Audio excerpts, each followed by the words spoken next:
কিন্তু এখন পর্যন্ত আমরা যেটা জেনেছি, প্রধান উপদেষ্টা ডক্টর ইউনূস সাহেব তারেক রহমান সাহেবের সাথে সাক্ষাৎ করেছেন এবং একটা দীর্ঘ মিটিং তাদের হয়েছে। উভয় পক্ষ বলেছেন তাদের একটা ভালো মিটিং হয়েছে, তারা একটা ভালো অ্যাটিটিউড নিয়ে হাস্যোজ্জ্বল বডি ল্যাঙ্গুয়েজে সেখান থেকে বের হয়েছেন। প্রথমত, বাংলাদেশের স্বাধীনতার সার্বভৌমত্বের অতন্ত্র প্রহরী বাংলাদেশের সকল জনগণ নিশ্চয়ই এটা দেখে খুশি হয়েছে যে ভারত এবং অপরাপর অন্য সকল শত্রু দেশ চেয়েছিল যাতে বাংলাদেশের রাজনৈতিক শক্তিগুলো বিভাজিত হয়ে যায়, এই সরকার যাতে কোনোভাবে আর ফাংশন করতে না পারে। সুতরাং এখানে একটি পরাজয় হয়েছে বাংলাদেশের বিরুদ্ধে যে সমস্ত অপশক্তি আছে। তো আমরা প্রথমত ডক্টর ইউনূস সাহেব এবং বিএনপির পক্ষ থেকে তারেক রহমান সাহেব থেকে শুরু করে এইটাকে এগিয়ে নেওয়ার জন্য বাংলাদেশের যেসব বন্ধু অন্যান্য রাষ্ট্র হেল্প করেছেন তাদেরকে আমরা ধন্যবাদ জানাই। একই সাথে এখানে আমাদের বেশ কিছু হতাশা আছে, সেটা আপনাদেরকে জানাতে চাই। প্রথমত, ডক্টর ইউনূস সাহেব এবং তার সরকার এই রক্তের উপর দিয়ে, জুলাইয়ের রক্তের উপর দিয়ে, শহীদদের রক্তের ম্যান্ডেট নিয়ে তিনি ক্ষমতায় এসেছেন এবং তার অনেক উপদেষ্টা বারবারই বলেছেন শুধুই একটা নির্বাচন করার জন্য তারা ক্ষমতা নেন নাই। আমরা বলছি শুধুই একটা নির্বাচন করবার জন্যই আমরা তাদেরকে এত রক্তের মধ্য দিয়ে ক্ষমতায় বসাই নাই। আমরা তাদেরকে বসিয়েছিলাম সেই পুরনো বন্দোবস্ত ভেঙে। আপনাদের কি মনে হয় এই ঢাকা বিশ্ববিদ্যালয়ে যেদিন সকল ছাত্রকে হল থেকে বের করে দেওয়া হয়েছে, আন্দোলন মরে গেছে, সবাই চক্ষু বন্ধ করে বাড়ি ফিরে গেছে, সেই আন্দোলনের বাঁশের কেল্লা হয়ে প্রাইভেট বিশ্ববিদ্যালয়ে পরের দিন যেভাবে রুখে দাঁড়িয়েছে, এই আন্দোলনের দ্বিতীয় শক্তি মানে দ্বিতীয় প্রাণ ফিরিয়ে দিয়েছিল সেই প্রাইভেট বিশ্ববিদ্যালয়। আজকে প্রশ্ন করতে চাই, প্রাইভেট বিশ্ববিদ্যালয়ের কয়জন শিক্ষার্থী জীবনে বিসিএস পরীক্ষা দেয় বা সরকারি পরীক্ষা দেয় যে তাদের কোটার জন্য নামতে হবে? প্রাইভেট বিশ্ববিদ্যালয়ের কোন শিক্ষার্থী এই কোটার জন্য নামেন নাই। তারপরে বাংলাদেশের হাজার হাজার লাখো লাখো কোটি কোটি জনতা তারা এই কোটা চেনে না, তার জন্য নামে নাই। এবং তারা শুধু এই আন্দোলনের জন্যই বা হাসিনাকে উৎখাতের জন্য নামে নাই, তারা নেমেছে এমন একটা ফ্যাসিবাদী শক্তি যেই শক্তি তাকে ন্যূনতম মানুষ হিসেবে বেঁচে থাকার মর্যাদা দেয় না, তাকে গুম করে, খুন করে, রোজা অবস্থায় ধর্ষণ করে, আয়না ঘরে নেয়, তার জবানটাকে কেড়ে নেয়। এর বিরুদ্ধে সে বারবার লড়তে চেয়েছে, সে চূড়ান্ত কোনোভাবে ডাক পায় নাই। সেই ছাত্র জনতাকে দেখেছে নেমেছে, এই সুযোগে সে রাজপথে নেমে এসেছে। সে শুধুই একটা ক্ষমতার পালাবদল করবার জন্য হাসিনাকে হটিয়ে আমাকে বা আপনাকে অপরাপর অন্য কাউকে প্রধানমন্ত্রী বা দলে ক্ষমতায় আনার জন্য সে জীবন দেয় নাই। সুতরাং আমাদের স্পষ্ট দাবি, এই কথা বলবার পরে যদি আপনারা আমাদেরকে কেউ বলেন আমরা নির্বাচন চাই না, তাহলে আপনি হয়তো মূর্খ অথবা আপনি জ্ঞান পাপী। কারণ নির্বাচন ছাড়া বিকল্প নাই। নির্বাচিত সরকার আমাদের লাগবেই লাগবে, কিন্তু সেটা কেমন নির্বাচন? আমরা কি সেই নির্বাচন দেখতে চাই যে জেডিসিরা রাতের আধারে দিনের ব্যালট ভরে রেখেছে, তারাই তো এখন আবার রিটার্নিং কর্মকর্তা হবে? আপনি বলেন 64 জেলায় কয়জন ডিসি পরিবর্তন হয়েছে? আইডার তাকে ডিসি থেকে এখন আবার সচিবালয় আনা হয়েছে, সচিবালয়ের সেই সব কুশীলকদেরকে এখন আবার ডিসি বানানো হয়েছে। আমলাতন্ত্রের মধ্যে আমরা কোন সংস্কার করেছি? যেই ডিসি, যেই এসপি শত শত কোটি টাকা খেয়ে আমেরিকায় বাড়ি করেছে, কানাডায় করেছে, বেগমপাড়ায় বাড়ি কিনেছে, তারা এখন আবার রিটার্নিং কর্মকর্তা হবে। এবং যার কাছ থেকে টাকা নিয়ে আবারও এমপি বানালে টাকা পাওয়া যাবে, তাকে এমপি বানিয়ে দিবে। এমন একটা নির্বাচন কি আমরা চাই? না। আমরা ইতিহাসের নিরিখে শেখ মুজিব ক্ষমতায় আসার পর বাংলাদেশের সব থেকে কলঙ্কিত নির্বাচন হয়েছিল স্বাধীনতার পরেরটা। এইটা নায়ক ফারুক পর্যন্ত বলেছে, হেসে হেসে তারা 5-6-এ পরে তার আনন্দ নিয়ে ভোট দেয়। কত বড় নির্লজ্জ জাতি! 5-এ পরে ভোট দেয়, তা আবার গর্ব করে। এই হলো তাদের 71-এর চেতনা।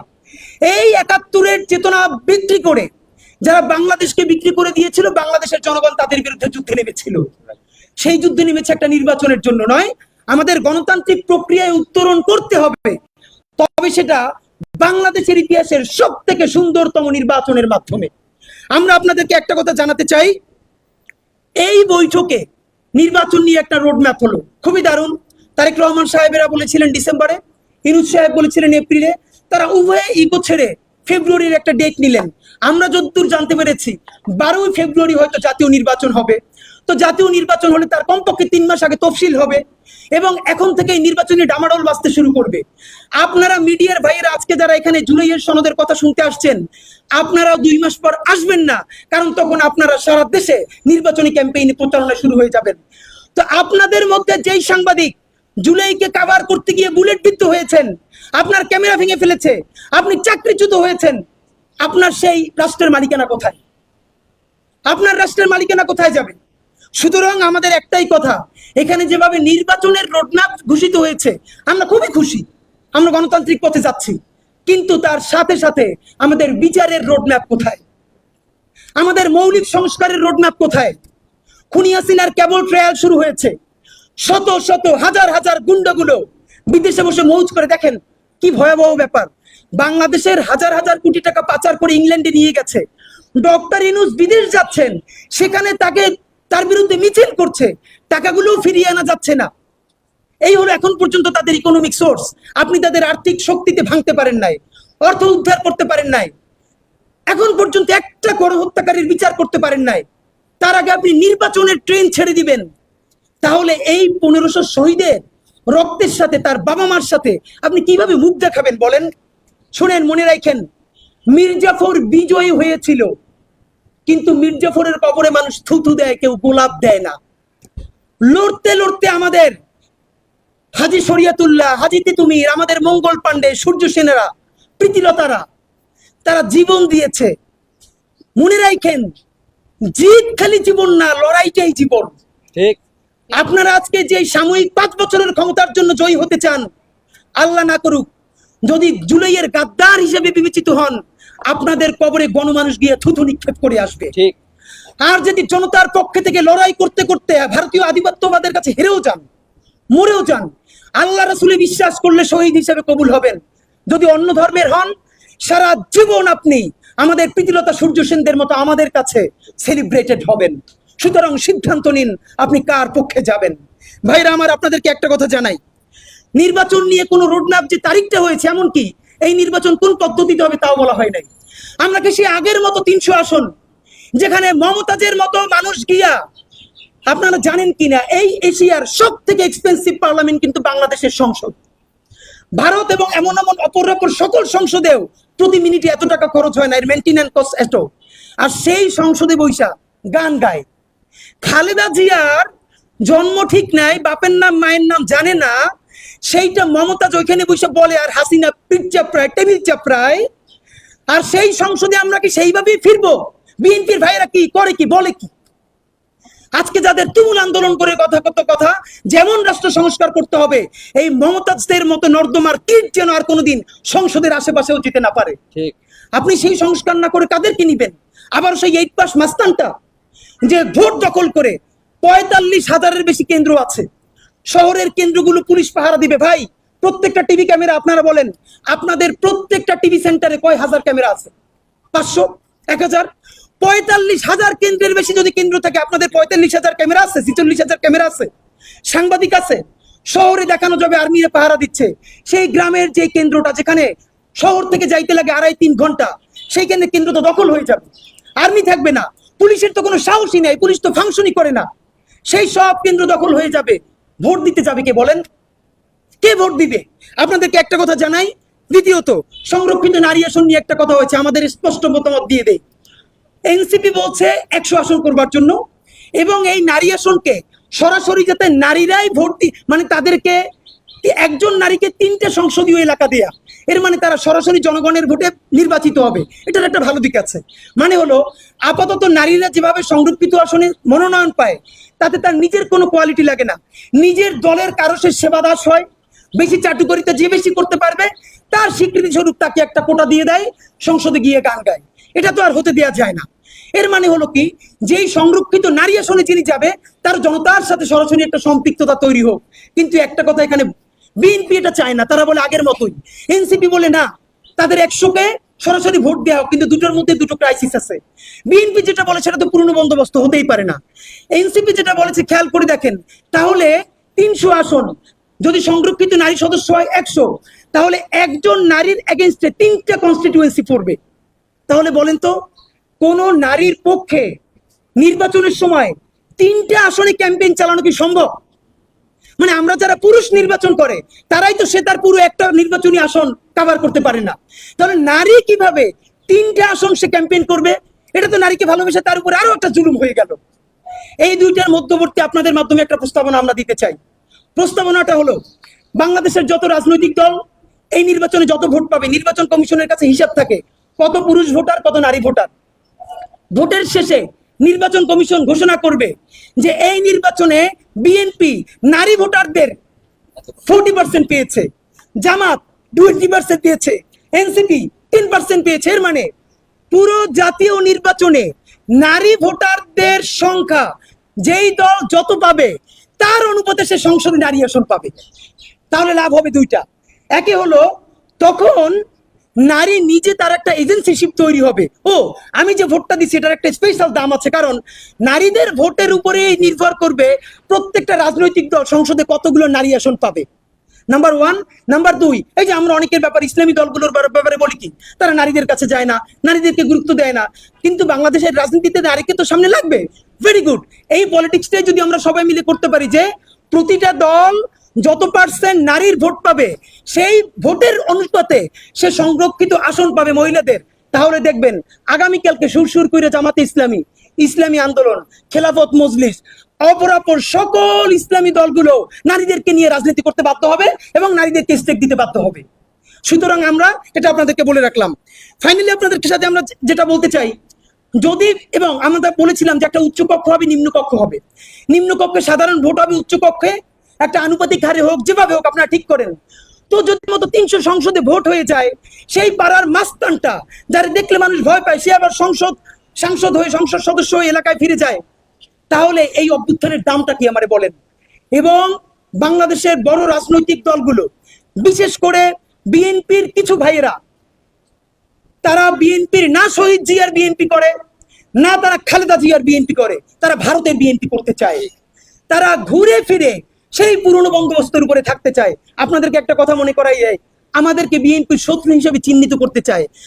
বাংলাদেশ প্রশ্নে বিএনপি যতখানি বাংলাদেশের, আমরা ততখানি বিএনপির পক্ষে। আমাদের চেয়ে আমরা বিএনপির মাখন খাই না, না খেয়ে আমরা বিএনপিকে ভালোবেসে সমালোচনা করি, বিনিময়ে বিএনপি শুধরাইছে কিনা দুইটা প্রমাণ বলি। আপনাদের সামনে বসে দুদু ভাইয়ের সমালোচনা করেছি, বিএনপি তাকে শোকজ করেছে না? এরকম অনেকগুলো ঘটনা আছে, ভালোবেসে সমালোচনা করেছি এবং তারা শুধরে নিয়েছে। প্রেসার গ্রুপ হিসেবে তো এটাই আমাদের দায়িত্ব।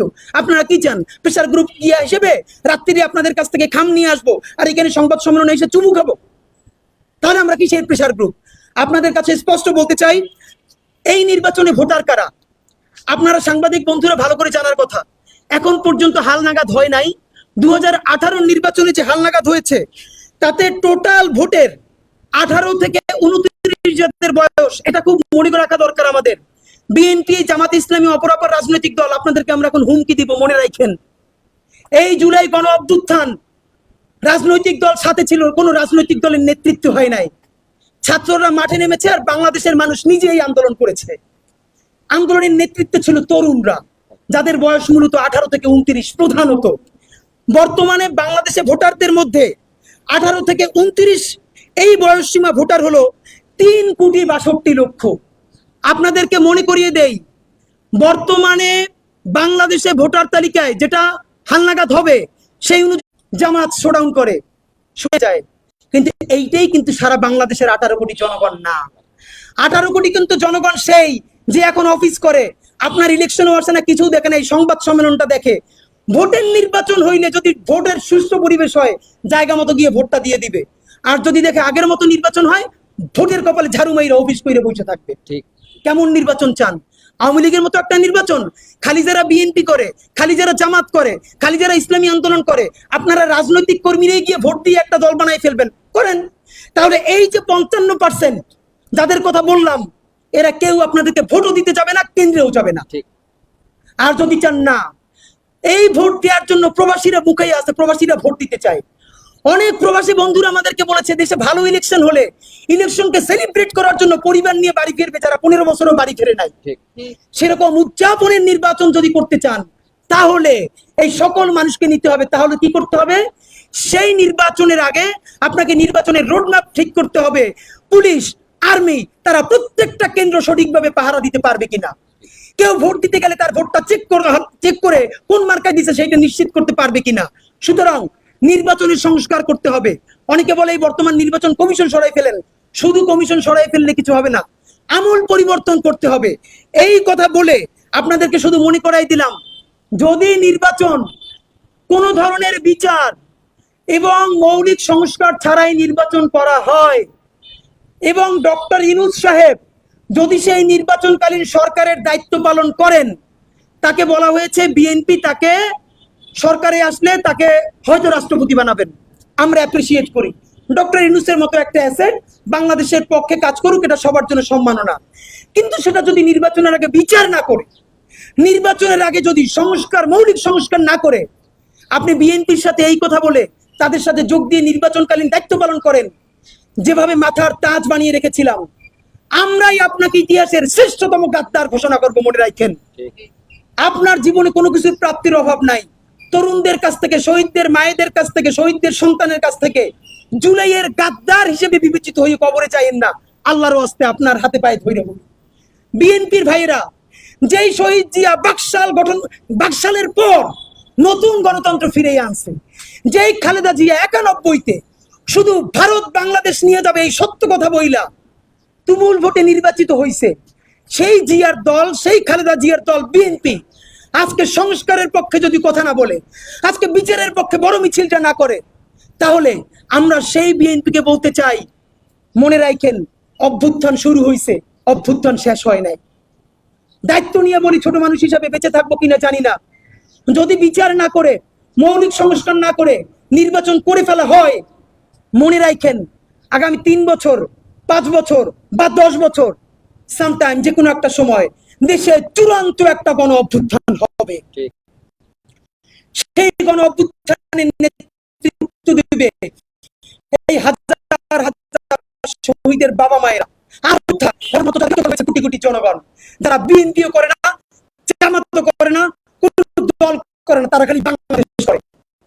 আর আফসোস, সেই যদি বেগম খালেদা দল জনতার বিরোধের মুখে পড়ে, আর আফসোস শেষ নাই। বিএনপি পায়ে ধরে বলি, জনতার প্রতিরোধের মুখে শিকার হইয়েন না। আওয়ামী লীগের চেয়ে বেশি শক্তি কোন বিএনপির নাই। বিএনপির শক্তি খালি মানুষের ভালোবাসা।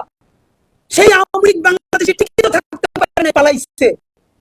আজকে যদি সেই আওয়ামী লীগ নির্বাচন করে ভারতের প্রেসক্রিপশনে একটা ছোট বিএনপি আর ছোট আওয়ামী লীগ হয়ে ওঠে, স্বেচ্ছাসেবক এর কোন নিরাজ যদি একজন 14 বছরের কিশোরীকে বিয়ে করতে দেওয়ার কারণে যদি তার বাবা অথবা আত্মহত্যা করার সাহস পায়, সেই বিএনপিকে প্রতিরোধ করতে যদি আমাদের জীবন যায়, আমরা পিছপা হব না ইনশাআল্লাহ। ঠিক। ভারতের সাথে গাদ্দারি করে যদি একই কারণে ক্ষমতায় জামাত আসে, সেই জামাতের বিরুদ্ধে তুমুল প্রতিরোধ আমরা করে তুলতে ইনশাআল্লাহ আমাদের 1 মিনিট চিন্তা করতে হবে না। বন্ধুরা আমার, সবাইকে বলতে চাই, যদি এই বিপ্লবকে আপনারা সাথে নেন, নির্বাচন করেন, সাথে আছি। আর নইলে আমরা নির্বাচন বয়কটের ডাক দিব, বলে রাখলাম। কেমন না, নির্বাচন কেন্দ্রে হামলা করব না, সামনেও গিয়ে দাঁড়াবো না। এই যে 7,55,00,000, এদের মধ্যে কত পার্সেন্ট আপনাদের বিএনপি বা জামাতের? সর্বোচ্চ 5% যারা অ্যাক্টিভলি বিএনপি বা জামাত করে। 1 কোটি, তবু তো 5 কোটি। এই 5 কোটি মানুষ ক্ষোভে, দুঃখে, অভিমানে কেউ কেন্দ্রে যাবে না। নিজের কেন্দ্র নিজেরা করবেন, নিজেরা খাবেন। এই 5 কোটি মানুষ পরবর্তী বিপ্লব অভ্যুত্থানের প্রস্তুতি নেবে ইনশাআল্লাহ। এবার আপনাদেরকে আমরা জুলাই ঘোষণাপত্রে আমাদের স্পেসিফিক 13টা দফা আছে, এই 13 দফা ঘোষণা পড়ে আপনাদেরকে শোনাতে চাই, বলে রাখতে চাই। এই 13টা দফা জুলাই সনদে থাকতে হবে, এটা আমরা বলছি না, মানে এটাই জুলাই সনদ হবে। এই 13 দফার নিরিখে সরকারকে জুলাই সনদ প্রণয়ন করতে হবে এবং ঘোষণা করতে হবে। যদি সে ঘোষণা আগামী 25শে জুনের মধ্যে না করে, তাহলে আমরা সবার শেষে কর্মসূচি ঘোষণা করব। আমি বাংলাদেশের জুলাই জনতা এবং ছাত্র জনতার পক্ষ থেকে জুলাই সনদের বিষয়বস্তুকে ইনকিলাব মঞ্চের প্রস্তাবনা ঘোষণা করছি। 1, 1947, 1971 এবং 2024-এর ঐতিহাসিক সংগ্রামে জীবন দেয়া সকল শহীদদেরকে এই সনদে রাষ্ট্রের বীর সন্তান হিসেবে ঘোষণা করতে হবে। অনেকেই 24-এর 71-কে মুখোমুখি করতে চায়, এর চেয়ে বদমাইশি আর কিছু নাই। 47 আমাদের প্রথম আজাদী, বিচারের আওতায় এনে তাদের অবৈধ পন্থায় উপতদের কল্যাণে ব্যয় করতে হবে। 5, দেশের স্বাধীনতা, সার্বভৌমত্ব, অখণ্ডতা ও মর্যাদা রক্ষার প্রশ্নে ভারতীয় আধিপত্যবাদ সহ সকল আগ্রাসনের বিরুদ্ধে বাংলাদেশ প্রশ্নে ঐক্যবদ্ধ সকল রাজনৈতিক দল ও শক্তিসমূহকে দৃঢ় অবস্থান ঘোষণা করতে হবে। 6, রাষ্ট্রযন্ত্র কর্তৃক সংগঠিত জুলাই, পিলখানা ও শাপলা গণহত্যার বিচার নিশ্চিত করে এই গণহত্যার সাথে জড়িত দেশি বিদেশি সকল অপশক্তিকে চিহ্নিত করতে হবে। 7, রাষ্ট্র কাঠামোর এমন মৌলিক সংস্কার করতে হবে যাতে আমাদের সামাজিক সাংস্কৃতিক পরিস্থিতিতে আর কোনোদিন কোনো ফর্মে পতিত ফ্যাসিবাদ আর ফিরতে না পারে এবং ভবিষ্যতেও যেন কেউ আর স্বৈরতান্ত্রিক ক্ষমতা চর্চা করতে না পারে। 8, ঐতিহাসিক 36শে জুলাই, যেটা আগামী কয়েকদিন পরে আসছে, 5ই আগস্ট তথা ঐতিহাসিক 36শে জুলাইকে আমাদের জাতীয় মুক্তি দিবস ঘোষণা করতে হবে। আমাদের জাতীয় স্বাধীনতা দিবস আছে, বিজয় দিবস আছে, আমাদের মুক্তি ঘটে নাই। 36শে জুলাইকে আমাদের জাতীয় মুক্তি দিবস ঘোষণা করতে হবে।